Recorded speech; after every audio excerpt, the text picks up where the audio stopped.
High, আসসালামু আলাইকুম। সবাই কেমন আছেন? আশা করি ভালো আছেন। আমিও ভালো আছি, ভালো থাকার চেষ্টা করি। তো আজকে আমরা যাচ্ছি লাভ লেক। হুট করেই প্ল্যান হলো যে লাভ লেকে যাব। আসলে কোথাও যাওয়া হয় না আমাদের। সো যেই কথা সেই কাজ, সবাই রওনা দিলাম লাভ লেকের উদ্দেশ্যে। আর এদিকে আমাদের চেচি ম্যাম খুবই এনজয় করতেছিল। ভাইয়াকে বললাম, ভাইয়া একটু পেছনে তাকান। ভাইয়া বললো, পেছনে তাকালে সামনে মেরে দেবো।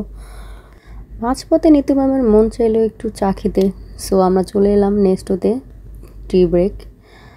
এর ফাঁকাফাঁকি আমি একটু ছবি ভিডিও করে নিয়েছিলাম, কারণ গাছটা দেখতে খুব সুন্দর লাগছিল। সো আমরা এখন চা নিয়ে চলে যাচ্ছি গাড়ির দিকে, কারণ আমাদের অনেক সময় চলে যাচ্ছিল, বিকেল হয়ে যাচ্ছিল। আর ওই জায়গাটা বিকেলের পর গেলে আসলে দেখার মতো কিছুই থাকে না।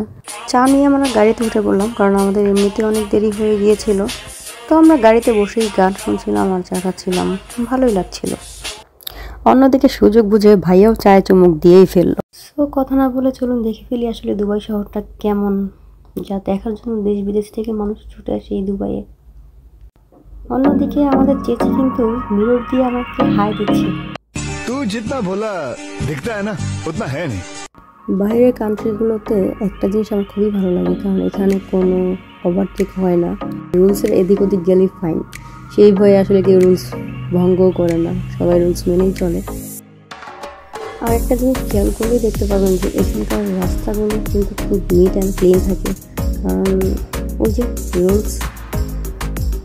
সেই ফাঁকে আমি চ্যাটা অ্যান্ড চেচিকে একটি সুন্দর রোমান্টিক ভিডিও করে দিলাম। ये सब क्या देखना पड़ रहा है? अच्छा है मैं अंधा हूँ। অন্যদিকে আমি আমার মতো করে একটু ফিল নিচ্ছিলাম। আসলে রাস্তাগুলো এত সুন্দর লাগছিল, সব বলে বোঝানো যাবে না।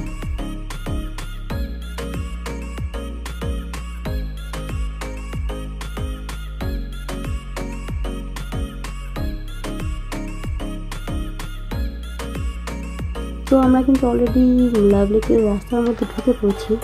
আর হঠাৎ করে চোখ পড়লো একটি উটের দিকে। এই মরুভূমির ভিতরে একটি মাত্র উটি ছিল, মনে হয় আমাদের জন্যই রেখেছিল। দেখা যাচ্ছে আমাদের মতো আরো কয়েকজন যাচ্ছে। আসলে এটা ফ্যামিলি নিয়ে ঘোরার মতোই একটা জায়গা।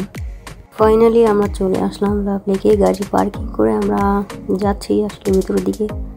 এখানে কিছু রুলস দেওয়া আছে, কি কি খাবার নেওয়া যাবে, কি কি করা যাবে বা কি করা যাবে না, কি করলে কত টাকা ফাইন হবে, সব ডিটেলসই এখানে দেওয়া ছিল।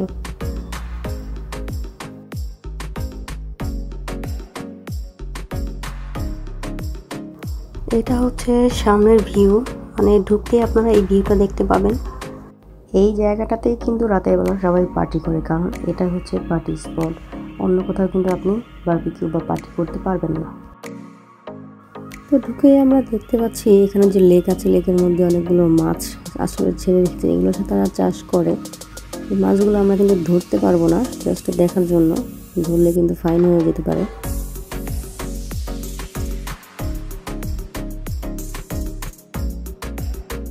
এদিকে আমার ফ্রেন্ড এখানে এসে তার নতুন এক বন্ধুকে খুঁজে পেল, কিন্তু তার বন্ধু কিন্তু তাকে কোনো পাত্তাই দিল না। বিষয়টা কেমন হলো না? টুকটুক করে আমরা সামনে দিয়ে যাচ্ছিলাম আর দেখছিলাম এখানে কি কি আছে। আসলে এখানে দেখার মতো কিছু না থাকলেও ওয়েদারটা খুবই সুন্দর লাগছিল। অন্যদিকে তারা বাচ্চাদের মতো একটু দৌড়াদৌড়ি করছিল।